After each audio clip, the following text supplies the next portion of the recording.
Smart Shorties with Mr. Craig.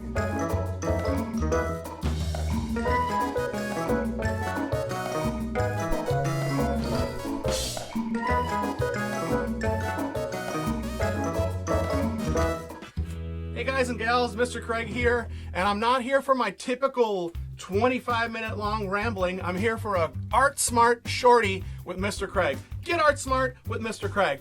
I am with the Boys and Girls Club of Greater Green Bay and the Youth Arts Initiative, and we want to teach you guys something that you can learn like that. The first thing I want to talk to you guys about within the elements of design and the language that artists use, we have a couple of different phrases. The first one is a point. What's a point? What do you think a point is? What do you think a point is? What do you think a point is? Or you?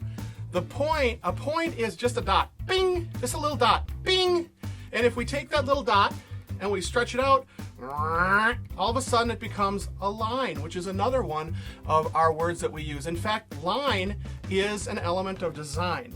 And if we take that line and we bend it on it to itself, it becomes a circle or a square if we shape it a different way, or a triangle. All these different shapes are the next element of design, which is shape. And that brings us to the first lesson I want to do with you. And this is a favorite that I've gotten a chance to do all my life. In fact, it was one of the very first games that I played with my mom, and I like to call it the shape game. So what I want you to do is I want you to get a piece of paper, a normal sheet of paper, 8.5 by 11 sheet of bond paper will do. If you don't have that, any other paper will do. Although toilet paper might be hard to get right about now.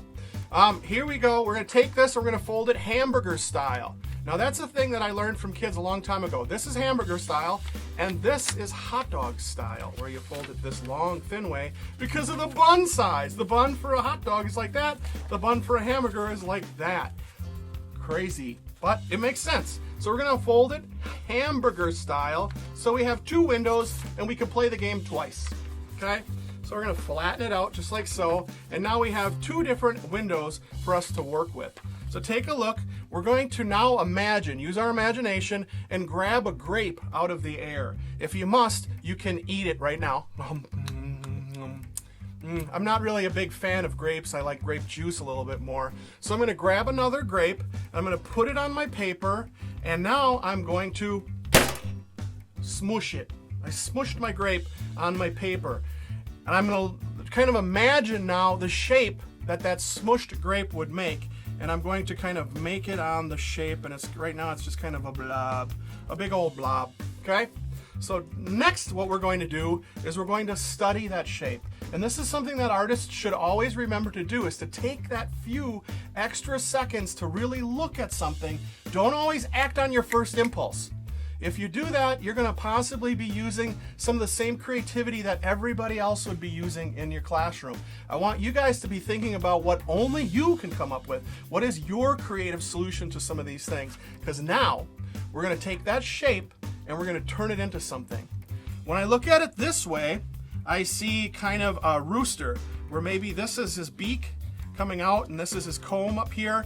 So I can kind of see a rooster in that particular shape. But before we start, we're going to turn it one step to the side. And now I see kind of a dancing bird, where maybe his feet come down here, and this is a beak again. So we've got another bird that's happening, and it's got a big bald head. Turn it once again, and now what do I see? I see kind of a ghost, where it's foreshortening is being used, where this arm is way closer to us than this arm, and he's kind of running. The ghost's face would be right here. So I see a ghost that way.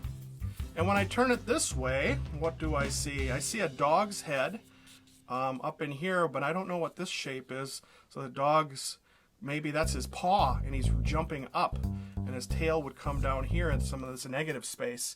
So I'm going to think now about all the different things that I saw. I saw a rooster, I saw a dancing bird, I saw a ghost, and I saw a dog with his paw up.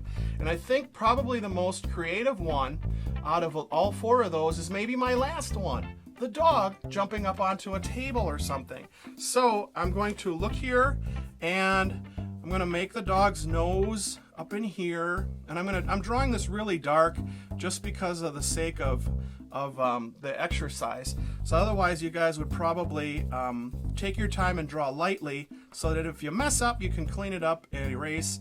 And now the dog is going to be looking down because he's looking at the table, and it's going to give him a little eyebrow up here. And this is his ear coming way back, flopping way back like this. And let's maybe make another ear in the background so he's kind of got an ear back here too. And just kind of shadow that in, or add a little bit of value change. That's another element of design where we can add value to our illustration. And we want to try to do this under 5 minutes. So we're only going to kind of give a limited amount of time. But now this shape right here is going to become his paw. So I'm going to kind of make his paw right there, and maybe this is going to be his collar, this shape right in here. And now the edge of the table comes like this, and it kind of maybe comes around like this, table top. And we're going to make the back of the doggy, give him a little tail like this, and a little leg that comes up like this. And he's always jumping up on the table, that naughty little dog. And again, I can add some value in there. I'm working kind of fast. You guys could maybe take your time, but if you're on a time limit, which is always a good idea, these are kind of fast drawings that you want to think about just a little bit as far as what details can you add to get the most punch for the time that you have remaining. And now, what would the doggy be after? But this doggy is after a piece of chicken, a chicken leg, and he's sniffing at it. So there we have my quick little sketch of the shape that I wanted to use, and that is something that you guys can do, and you can practice it again now with the next section and make something brand new. That again, only you can come up with. So this little Art Smart with Mr. Craig was dedicated to using your creativity and also dedicated to line and shape. Thank you guys for tuning in, and I hope you guys have a blast with that activity. Let me show you some of the other ones that I've done in the past. This one here is, this I did with some kids at the art garage just this last week. This one here is a fat butterfly. I don't think many people have ever created that before, but that's sort of what I decided to create, is Fritz the fat butterfly.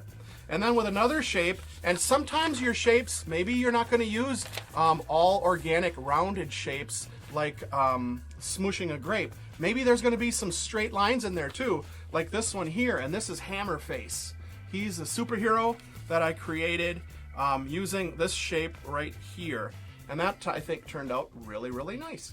So, all these things are options that you guys can do to keep your brain rolling and creative and always looking and seeing what different things you can come up with your own imagination. So guys and gals, my name is Mr. Craig, and this has been an Art Smart Shorty with Mr. Craig. And thank you guys for tuning in. I represent the Boys and Girls Club of Greater Green Bay and the Youth Arts Initiative. See you soon.